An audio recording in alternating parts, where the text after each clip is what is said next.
एक घर में एक महिला अपने पति को बिना किसी भाव के सोफे पर बैठे हुए पाती है। वह अपने पति को बुलाती है, लेकिन वह जवाब नहीं देता।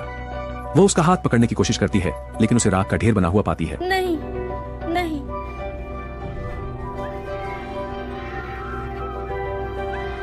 जल्द ही FBI घटनास्थल पर पहुंचता है, लेकिन जब वे शरीर की स्थिति देखते हैं तो वे भी चौंक जाते हैं। वे घर की जांच करते हैं और पाते हैं कि सभी दरवाजे और खिड़कियां सही हालत में हैं, जिसका मतलब है कि यह घर में घुसकर चोरी का मामला नहीं है।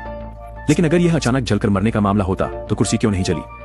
तो बिशप उत्साहित हो जाते हैं।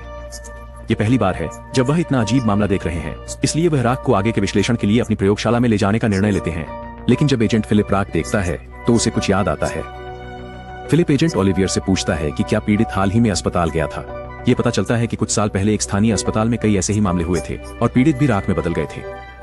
उस समय हत्यारा बहुत अजीब था। उसने FBI से एक विशेष रासायनिक सूत्र हल करने में मदद मांगी, यह कहते हुए कि अगर FBI इसे हल कर लेती तो वह आत्मसमर्पण कर देगा। हालांकि FBI कभी भी उस सूत्र को हल नहीं कर सकी। फिर हत्यारा गायब हो गया, जब तक कि आज वे जांच के लिए अस्पताल आते हैं, कुछ उपयोगी खोजने की कोशिश कर रहे हैं। निश्चित रूप से वे पूर्वी यूरोप के एक पुरुष नर्स तक पहुंचते हैं, टॉमस। हत्या की रात टॉमस काम पर नहीं आया, इसलिए FBI तुरंत टॉमस के अपार्टमेंट पर जाती है, लेकिन टॉमस पहले ही वहां से जा चुका है। जैसे ही वे सोच रहे हैं कि टॉमस को कैसे ढूंढे, दूसरी हत्या हो जाती है। एक मक्खी एक महिला के चेहरे पर बैठती है और फिर उड़ जाती है। तब महिला का चेहरा पूरी तरह ध्वस्त हो जाता है। FBI जल्दी से घटनास्थल पर पहुंचती है, केवल देखने के लिए कि महिला के सिर का आधा हिस्सा गायब है और उसका पूरा शरीर राख में बदल चुका है। बाद में बिशप भी राख को अपनी प्रयोगशाला में ले जाते हैं। इस बार वह राख पर विकिरण जांच करता है और परिणाम उसे बहुत उलझन में डाल देता है। वह पाता है कि राख से जरा भी विकिरण नहीं है। यह बहुत अजीब है, क्योंकि किसी भी वस्तु में कुछ न कुछ विकिरण होना चाहिए, यह बस मात्रा का सवाल है। हत्यारे द्वारा प्रदान किए गए रासायनिक सूत्र को देखते हुए बिशप को अचानक एहसास होता है कि असली हत्यारा शायद इंसान नहीं है। निश्चित रूप से एजेंट ओलिवर को अस्पताल की सुरक्षा फुटेज में कुछ असामान्य चीज मिलती है। फुटेज में एक काले रंग की आकृति एक नर्स के पीछे चल रही है। वे वीडियो को रोकते हैं और यह देखकर आश्चर्यचकित होते हैं कि यह एक बिना भौतिक शरीर वाली इकाई है। दूसरी तरफ एजेंट फिलिप को पुरुष नर्स टॉमस के बारे में अधिक जानकारी मिलती है। यह पता चलता है कि टॉमस रूस से हैं और उनके भाई एलेक्स एक पूर्व सोवियत अंतरिक्ष यात्री हैं। एलेक्स को एक अंतरिक्ष मिशन के दौरान एक दुर्घटना का सामना करना पड़ा और तब से वह कोमा में हैं। तो टॉमस अपने भाई एलेक्स को अमेरिका ले आया, यह आशा करते हुए कि यहाँ के विशेषज्ञ उसे ठीक कर सकते हैं। डॉक्टर बिशप सुरक्षा फुटेज देखने के बाद एक उचित व्याख्या देते हैं। उसका मानना है कि अंतरिक्ष मिशन पर रहने के दौरान एलेक्स के शरीर में किसी प्रकार के विदेशी प्राणी ने परजीवी रूप से निवास किया था। एलेक्स एक मेजबान बन गया है और वह विदेशी प्राणी अस्थायी रूप से मेजबान से खुद को अलग कर सकता है।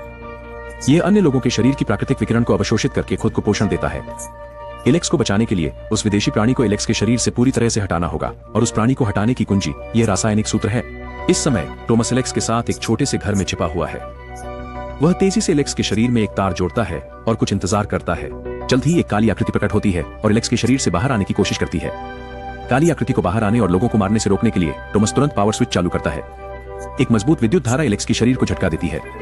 काली आकृति धीरे धीरे गायब हो जाती है और यह एलेक्स के शरीर में लौट जाती है। लेकिन जैसे ही टॉमस राहत महसूस करता है, काली आकृति फिर से प्रकट हो जाती है।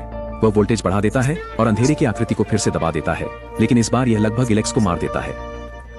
अंधेरे की आकृति और मजबूत हो रही है और टॉमस जानता है कि अब बिजली इसे नियंत्रित नहीं कर पाएगी। उसके पास कोई चारा नहीं बचा है सिवाय एजेंट फिलिप को मदद के लिए बुलाने के, यह उम्मीद करते हुए कि FBI एलेक्स को बचाने का कोई तरीका खोज सकता है।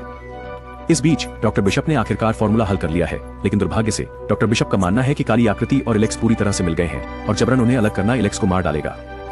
टॉमस को खोजने के लिए फिलिप टॉमस से झूठ बोलता है कि उन्होंने एलेक्स की मदद करने का एक तरीका ढूंढ लिया है। हालांकि जब FBI एजेंट्स घर पहुंचते हैं तो वे पाते हैं कि टॉमस को काले आकृति द्वारा मार दिया गया है। इस समय एलेक्स घर के बाहर एक वैन में लेटा हुआ है और बिशप को पता चलता है कि एलेक्स अभी भी जीवित है। हालांकि डॉक्टर एलेक्स पर कोई विकिरण नहीं खोज पाते हैं, जिससे पता चलता है कि काले आकृति ने अस्थायी रूप से एलेक्स के शरीर को छोड़ दिया है। लेकिन यह आसपास ही होना चाहिए और जब यह वापस आएगा तो उन सभी की हत्या हो जाएगी। तभी सभी लोगों ने पड़ोस से एक छोटी लड़की की चीख सुनी और ऐसा लगता है कि काली आकृति एक और हत्या करने वाली है। फिलिप तुरंत अपनी बंदूक निकालता है। वह बिना हिचकिचाहट के एलेक्स को जीसस के पास भेज देता है। बिना मेजबान के अंधकारमयी आकृति मर जाती है। छोटी लड़की को सफलतापूर्वक बचा लिया गया है। एक आदमी था। मैं मूवी ऐप हूं, देखने के लिए धन्यवाद।